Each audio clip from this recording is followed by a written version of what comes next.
एक बार एक छोटे से शहर में दो जेब कतरे थे। वो अपना पेट लोगों की जेबें काटकर या चोरी करके ही भरते थे।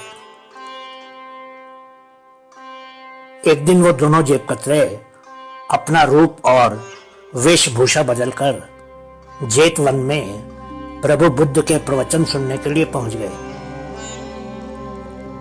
वो वहां बैठे हजारों प्रवचन सुनने आए लोगों के बीच बैठ गए। दोनों का उद्देश्य तो वास्तव में लोगों की पॉकेट मारना ही था, पर एक जेब कतरा भगवान बुद्ध की बातों को ध्यान से सुनने लगा।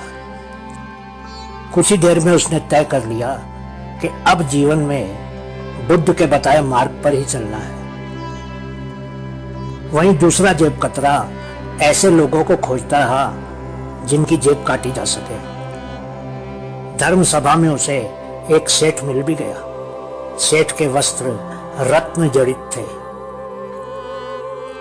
दूसरे जेब कतरे ने सेठ के कपड़ों में से रत्न और सोना काटकर निकाल लिया। उसे लेकर वह बाजार में गया और बेच आया। बेचने से उसे जो पैसे मिले उससे उसने रात में एक से बढ़कर एक पकवान बनाए। वहीं दूसरा जेब कतरा सुधर चुका था, मगर उसके घर में पैसों की कमी थी। उस रात उसके घर में साधारण सा भोजन भी नहीं बन पाया।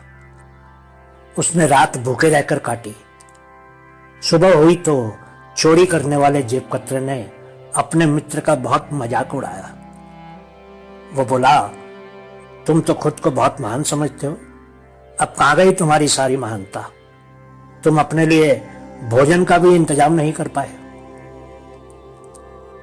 अब मित्र ने सोचा कि काम तो इसने गलत किया, पर अच्छे अच्छे पकवान इसी ने खाए, जबकि मुझे भूखे रहना पड़ा।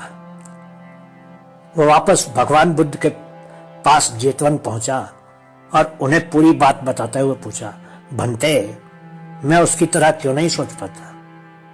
वैसा सोचता तो शायद मैं भी आज सुखी होता। बुद्ध बोले, तुम जैसे हो वैसा खुद को स्वीकार किया, यही सबसे बड़ी बुद्धिमत्ता है।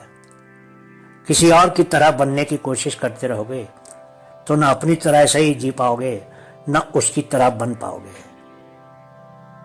जैसा हो वैसा ही खुद को स्वीकार करो, वहीं से उत्थान के द्वार खुलते हैं।